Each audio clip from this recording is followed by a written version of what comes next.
أعوذ بالله السميع العليم من الشيطان اللعين الرجيم بسم الله الرحمن الرحيم به نستعين وصلى الله على سيدنا محمد وآل بيته الطاهرين اللهم صل على محمد وآل محمد وعجل. قال رسول الله صلى الله عليه وآله وسلم إن العالم من يعمل بالعلم وإن كان قليل العمل.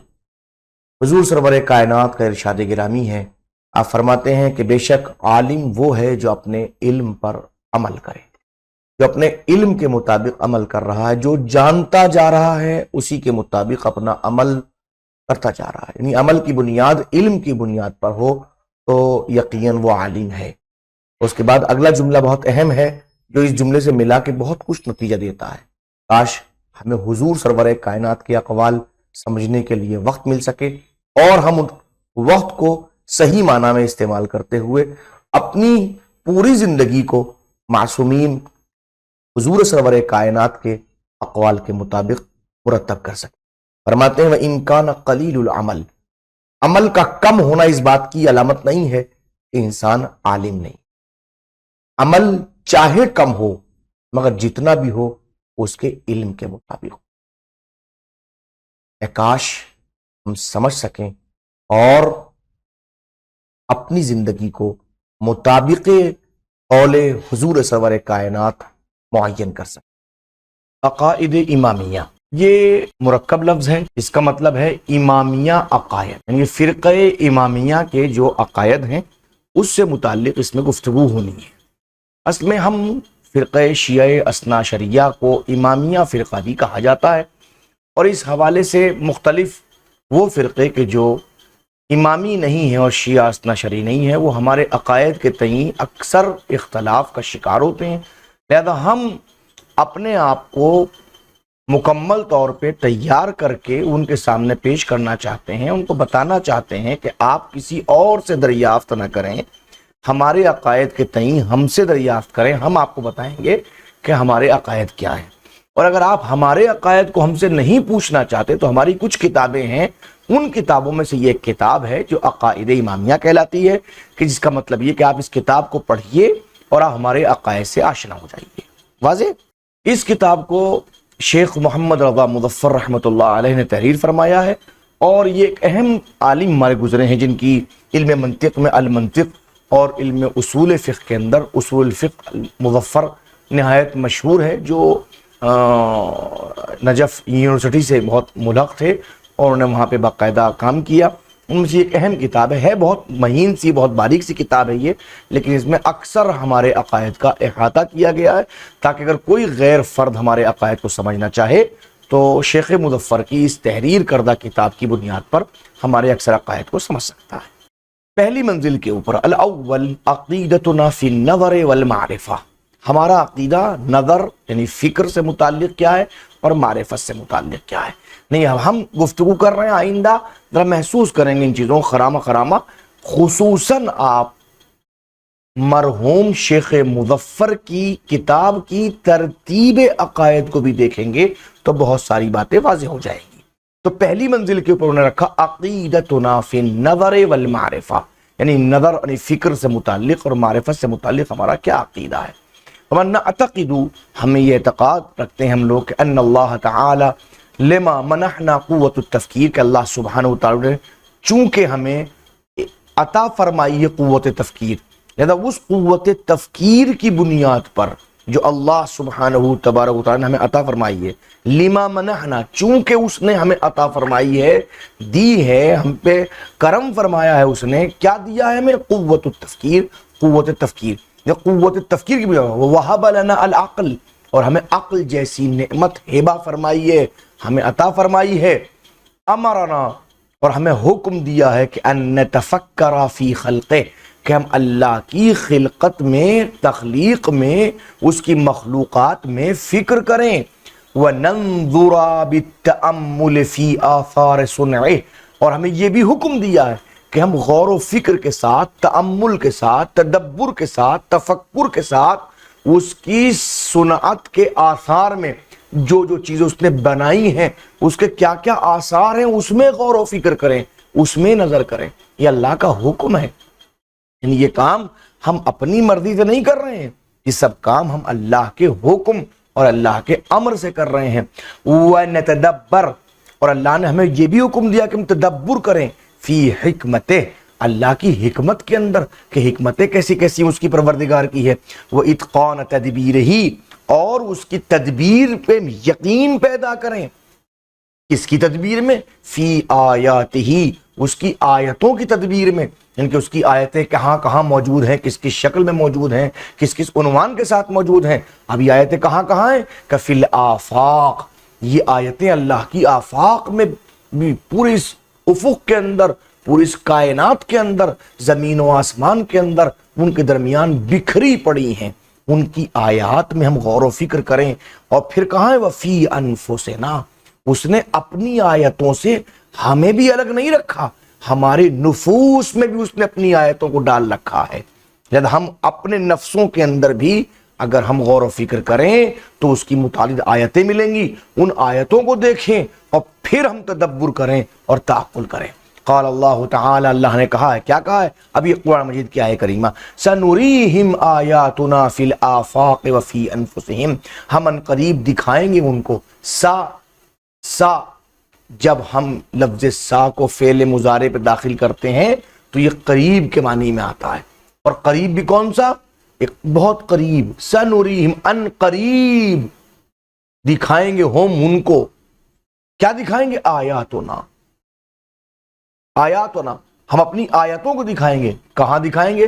فی الآفاق، آفاق میں دکھائیں گے، وفی انفسہم، ان کے نفوس میں دکھائیں گے، حتی یتبین لہم، یہاں تک کہ ان کے سامنے تبین ہو جائے، بیان ہو جائے، واضح ہو جائے، آشکار ہو جائے۔ کیا ہو جائے؟ نہیں کہ آپ دیکھیں، ملاحظہ کیجئے گا، اللہ آفاق میں اور ہمارے نفوس میں اپنی آیتوں کیوں دکھانا چاہتا ہے؟ انہ الحق، تاکہ سب کے سامنے بات واضح ہو جائے کہ وہ پروردگار حق ہے، وہ موجود ہے، اس کے سامنے سر نیاز خم کرو، اس کی عبادت کرو، اس کے اچھے بندے بن کے رہو۔ وقد ذم المقلدین، اور اسی منزل کے اوپر پہلی منزل تو یہ کہ اللہ نے ہمیں اپنی آیتوں کو دکھانے کا حکم دیا ہے اور بیان کیا ہے، تدبر کرنے کا، تفکر کرنے کا حکم دیا ہے۔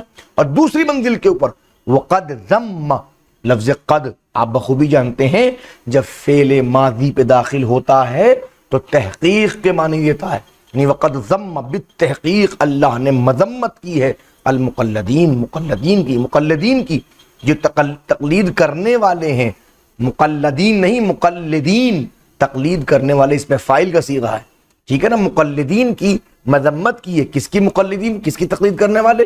لآبائہم، اپنے آباء و اجداد کی، اپنے بزرگوں کی تقلید کرنے والے، مذمت کی اللہ نے۔ بقولہ تعالی، اس طرح کہ قالو، کہ ان کافروں نے کہا، ان منافقین نے کہا، ان مشرکین نے کہا، یا یہ کہا جائے کہ ان لوگوں نے کہا، کن لوگوں نے کہا؟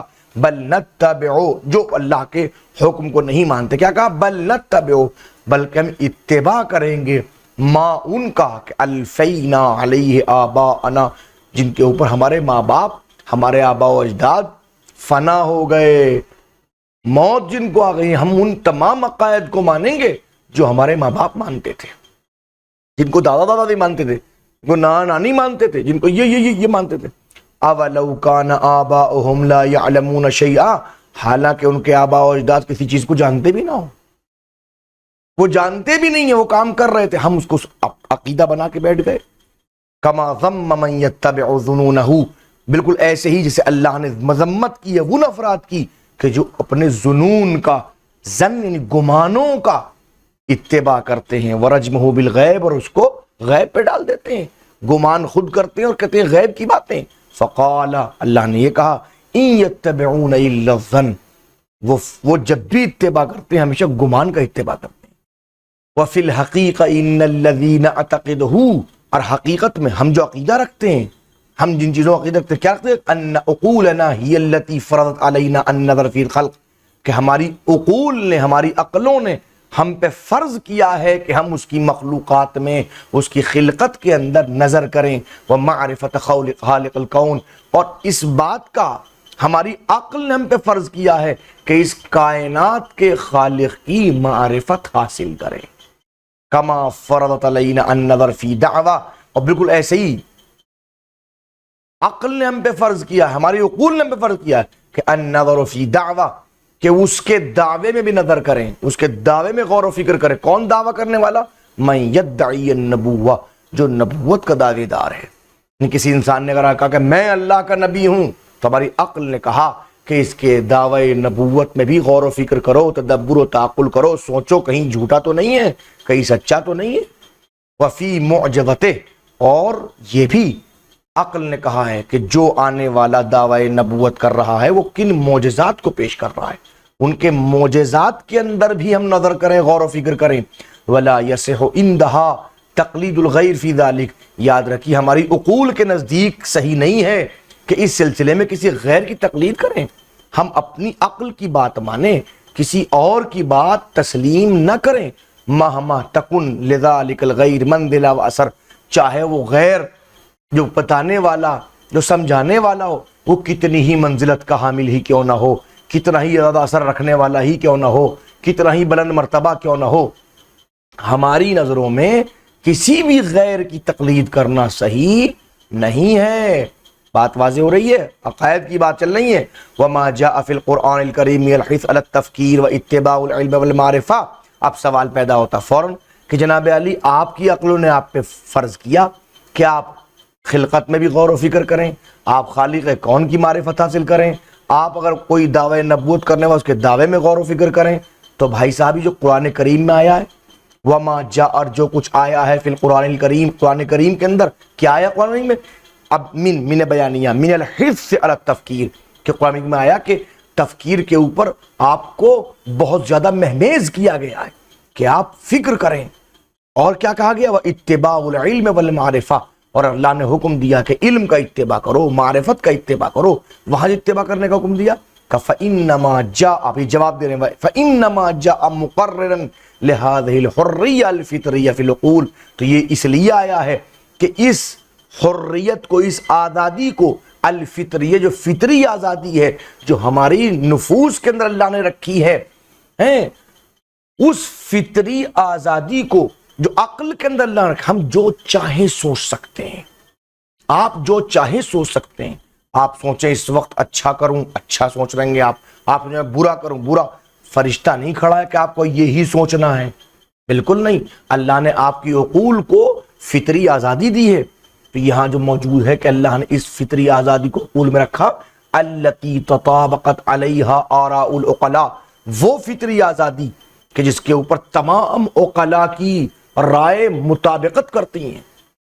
یعنی کسی بھی فرقے کا، کسی بھی مذہب کا کوئی بھی عاقل ہو، وہ اس بات کو کہتا ہے کہ اللہ نے، ایشور نے، گاڈ نے، ایک پرمیشور نے ہمیں آزاد پیدا کیا ہے، ہماری عقل کو آزاد رکھا ہے۔ تو ان تمام چیزوں کو کہ جو فطری آزادی موجود ہے، اس کو ثبوت دینے کے لیے فَإِنَّمَا جَاءَ مُقَرِّرًا، اس کی تقریر کرنے کے لیے، یعنی اس کی تائید کرنے کے لیے، یعنی اللہ نے جو کچھ قرآن میں رکھا ہے وہ در حقیقت ہماری عقلوں کی تائید کرنے کے لیے رکھا ہے۔ اور عقل کیا کہتی ہے؟ عقل کہتی ہے کہ اس سلسلے میں غور و فکر کریں، خلقت میں غور و فکر کریں۔ تو حکم عقل کا ہے، تائید قرآن کر رہا ہے۔ وَجَاءَ، اور یہ سب قرآن میں آیا ہے، کیوں آیا؟ مُنَبِّحًا، تاکہ ہمیں تنبیہ کر سکے۔ کسے تنبیہ کر؟ للنفوس، نفوس کو تنبیہ کر سکے، علی ما جبلت علیہ من الاستعداد، کہ جن نفوس کو خلق کیا گیا، ان کی جبلت میں رکھا گیا ہے اس استعداد کو۔ کون سی استعداد؟ للمعرفت والتفکیر، معرفت کی استعداد، فکر کی استعداد۔ یعنی اللہ نے ہمارے نفوس کو فکر کرنے کی طاقت دے کے بھیجا، ہمیں معرفت کی حاصل کرنے کی طاقت دے کے بھیجا۔ اور اب قرآن نے کہا ہے کہ ہم نے تمہیں متوجہ کیا، دیکھو تمہارے پاس یہ قوت ہے، تم فکر کر سکتے ہو تو کرو، تم دیکھ سکتے ہو تو دیکھو، تم سوچ سکتے ہو تو سوچو۔ یہ سب کچھ اس لیے آیا۔ وَمُفَتِّحًا لِلْأَوْهَانِ، اور یہ قرآن میں کیوں آیا ہے؟ تاکہ ہمارے ذہنوں کو کھول سکے۔ وَمُوَجِّهًا لَهَا، اور ان چیزوں کی طرف متوجہ کر سکے، عَلَى مَا تَقْتَضِيهِ طَبِيعَةُ الْعُقُولِ، ان تمام چیزوں کی طرف جن کی طرف عقول انسانی تقاضا کرتی ہیں۔ طبیعت عقول کا تقاضا یہ ہے عقلوں کی طبیعت کا تقاضا، جب اللہ نے عقل دی ہے تو اس کو استعمال میں لایا جائے. اور عقل کا استعمال کیا؟ غور کرنا، فکر کرنا، معرفت حاصل کرنا، ان تمام چیزوں کو.